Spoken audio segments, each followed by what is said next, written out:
Today we are going to discuss brand L'Oreal.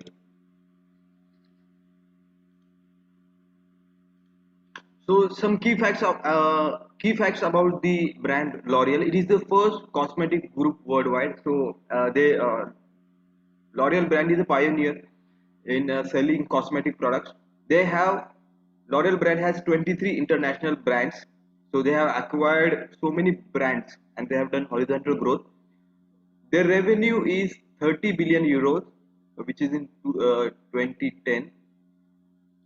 They are they have their presence in 130 countries. They have 87,000 employees and more than 600 patents they have. When it comes to globalizing beauty, no one does it better than L'Oreal. The company was founded in Paris more than 100 years ago by a young chemist Eugene Schuller, who sold his patented hair dyes to local hairdressers and saloons. By the 1930s, Schuller had invented beauty products like suntan oil and first mass marketed shampoo. So this company is a French company and it is founded in Paris 100 years ago by young chemist, and the founder's name is Eugene Schuller. Uh, he initially started selling products like suntan oil and mass marketed shampoo. Today, the company has evolved into world's largest beauty and cosmetic company with the distribution in 130 countries, 27 global brands, and more than 30 billion dollars in sales. So they have manufacturing plants in 38 countries. They have presence in 130 countries. They have more than 87,000 employees, and they have sold till date more than 5.7 billion units. Now, who are the owners of the this company? Now, some of the shareholders of this company are 33% shares are owned by Benton Coat family. Like we have Ambani family, Tata family. So 33% shares are owned by one particular family. 23% shares are owned by Nestle. 21% shares are owned by international institutional investor. 9.3% shares are owned by French institutional investor, as it is a French company.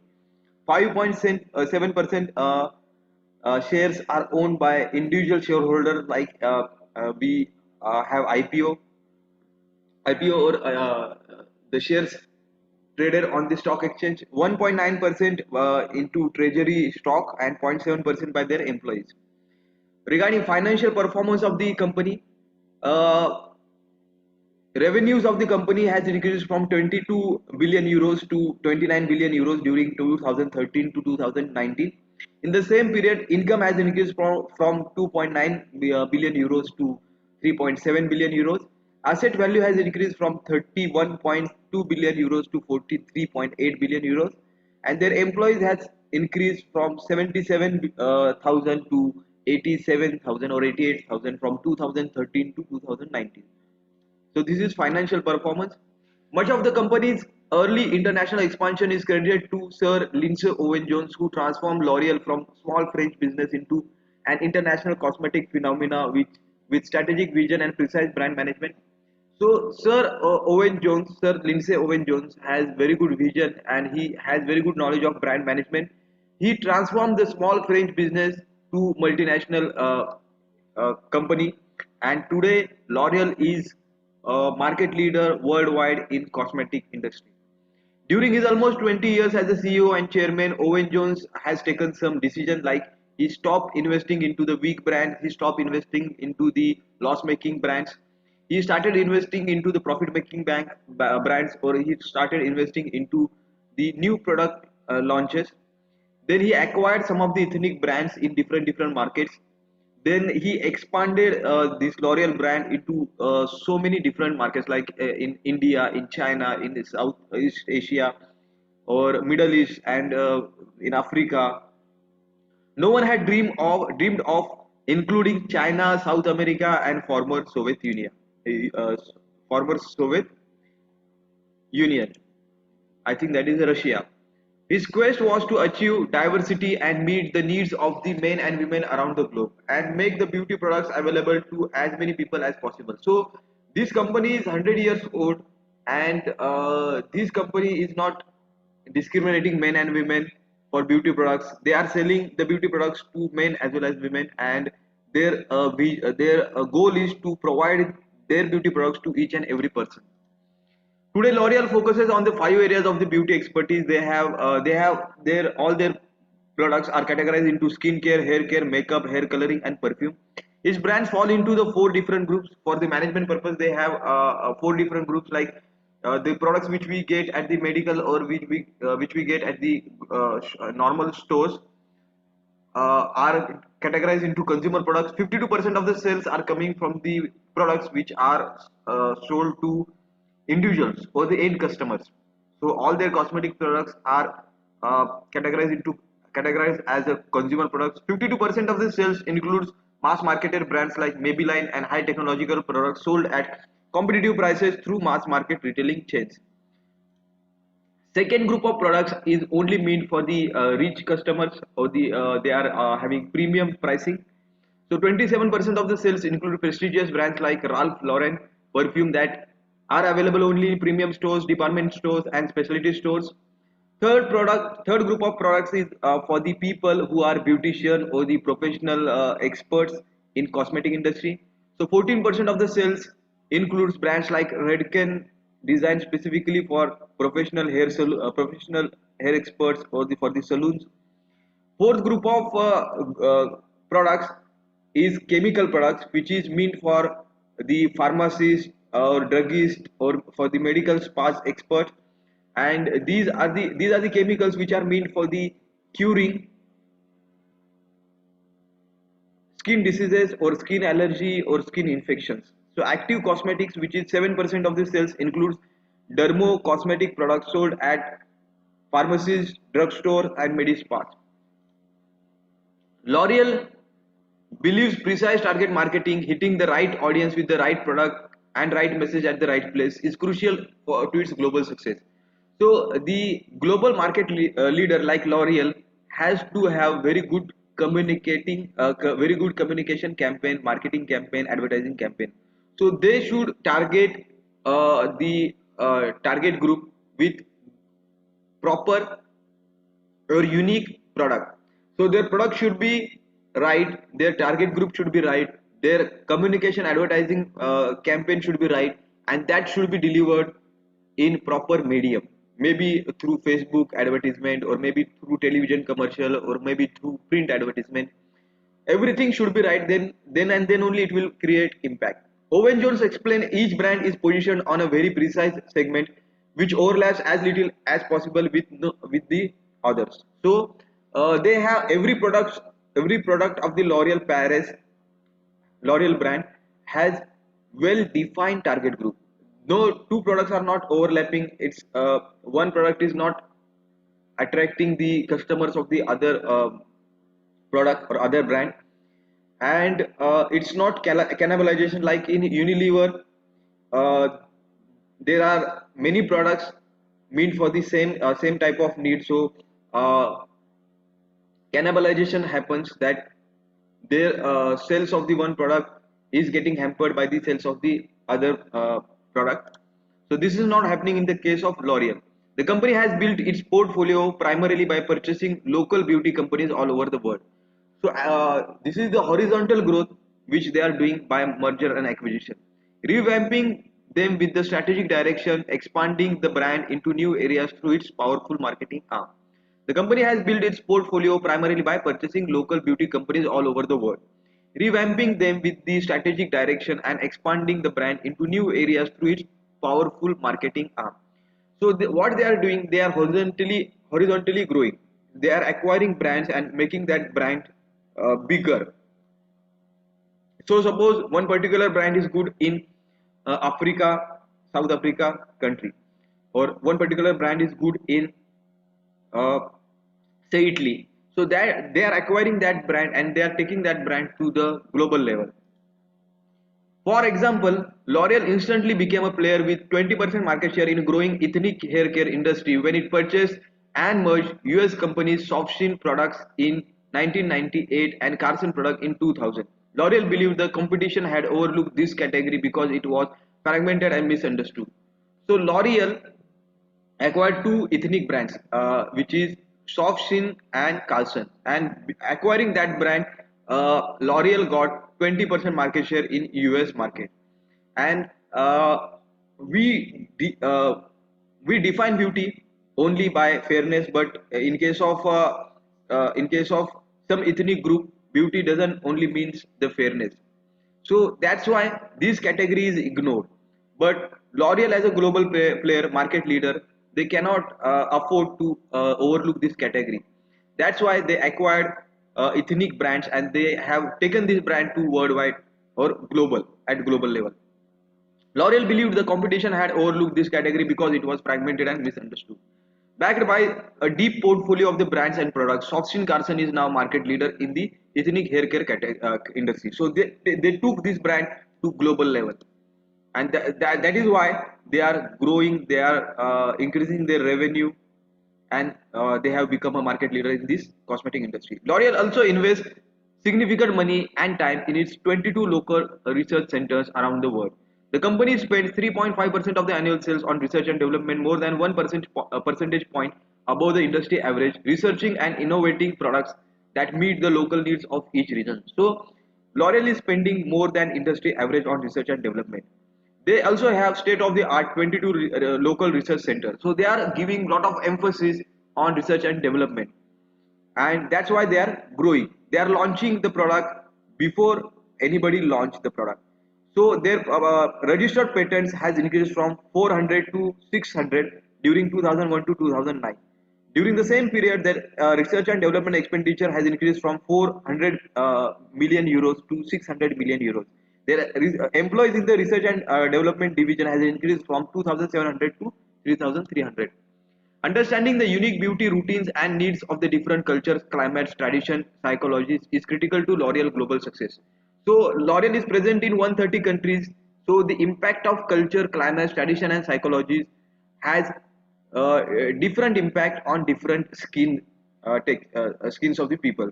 So they have to understand each impact of each and every factor, may it be culture or climate or tradition or psychology. You know that every geography is also impacting skin or the beauty of the people. Culture is also impacting the beauty of the skin of the people, and climate, tradition, psychologies have their impact. So L'Oreal as a global player has to have all this information, has to understand this information.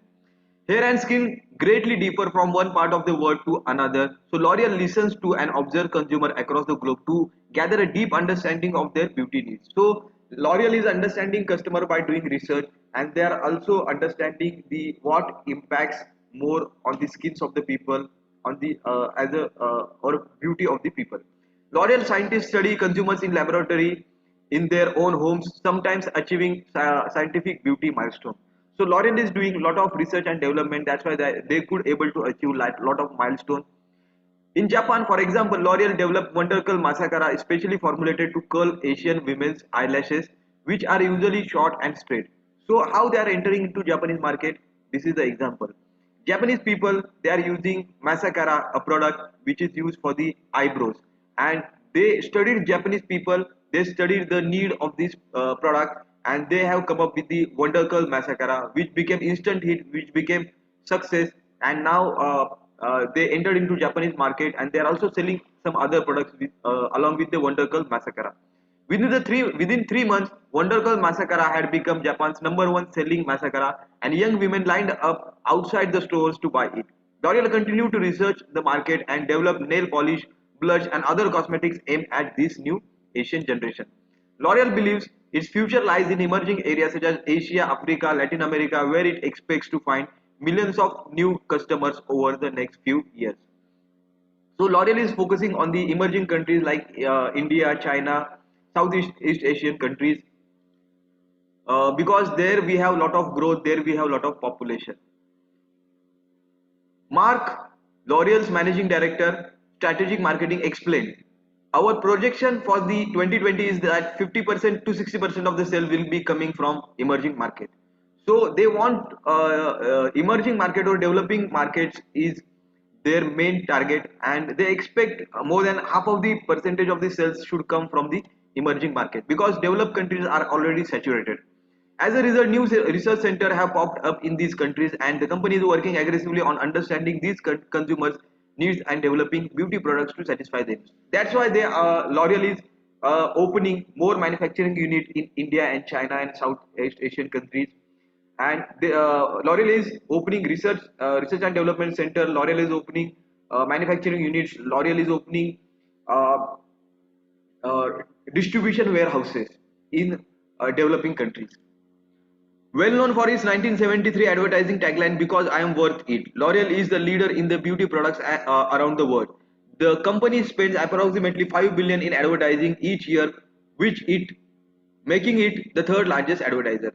So having products is one thing, and properly communicating the product through the marketing campaign is other thing. So L'Oreal is also good at advertising campaign, marketing campaign in communication, and they have very good integrated marketing communication strategy, and they are spending more amount, like $5 billion is a huge amount they are spending, and they are the third largest advertiser also. Gilles Will, head of the luxury products, explained, "You have to be local as strong as the best locals, but backed by the international image and strategy." So L'Oreal wants to have global image. L'Oreal wants to use global strategies, and they also wants to give the best product for the local people as per the expectation, need, and wants and the demands of the local customers. And there is a competition from the local manufacturers, in organized sector and in unorganized sector. So like we discussed, in Japan they come up with the Wonder Girl Mascara. Likewise they have to come up with the new products to tap the local market. So there are questions like, we review the L'Oreal's brand portfolio. What role have local and global marketing, smart acquisition and research and development played in growing those brands? So L'Oreal is focusing on precise target marketing there. Each product has well-defined target group, and no two products are overlapping. Every product has defined target group, so cannibalization will not happen. One product is not attracting sales of the customers of the other product. Second, targeting dynamic markets. So L'Oreal, more than half of the sale is coming from the emerging market like India, China, Bangladesh, and other Asian countries. Then that's why they are entering into different markets to increase the sale, because in emerging market population is more, growth rate is more, and they are soon become developed countries. Niche marketing, they are also entering into the niche market. Just we discussed the Softsin Carson in US market. They entered into ethnic brand by acquiring that Softsin and Cancer brand. Then they entered into Japanese market with Wonder Girl Masakara. They launched a new product for that category, and that's how they are studying. They are doing research, and they are entering into niche market also. Niche market are small markets. They are generating limited profit. Their expectation and need are also different. So niche market, L'Oreal cannot able to ignore, cannot afford to ignore. And niche market will soon become source of information, source of knowledge for L'Oreal. Psychographic segmentation, they are using psychology plus demographic for the segmentation. So they are well aware of the psychology, they are well aware of the demographics of the people, because they are present in 130 countries, so they have lot of database. They are spending 3.5% of the annual sales on research and development. That is also important. They are spending more on research and development, and they are also spending more on advertisement. They are spending $5 billion. They are the third largest advertiser, and their marketing campaigns are also very good. Who are the competitors of the L'Oreal? Unilever, Procter and Gamble, Avon, and CC2 are the competitor. And why they matter more, because they have loyal customer base, they have affordable or reasonable pricing, and they have a high market share. What has been key to successful product launches as a Maybelline Wonder Curl in Japan? Because they are spending a lot on research and development. They have more than 14 state-of-the-art research center worldwide, and they have a lot of experience in research and development and in innovation. They are doing research since last more than 100 years, so they are well equipped to launch the products in the markets like Japan. Then, if you are a CEO, what would be your strategies? So, as their CEO said that you have to have international image, global image. You have to implement international strategy or global strategy, and at the same time, you have to also launch the products which are required by the local customers. So this should be the strategy. Local should be the strategy. Joint venture strategy should be used where you cannot able to compete, or the geographical market which you are entering into is totally new, and there is already established player. So joint venture can also help the L'Oreal to grow faster wherever merger and acquisition is not possible. So this is all about L'Oreal.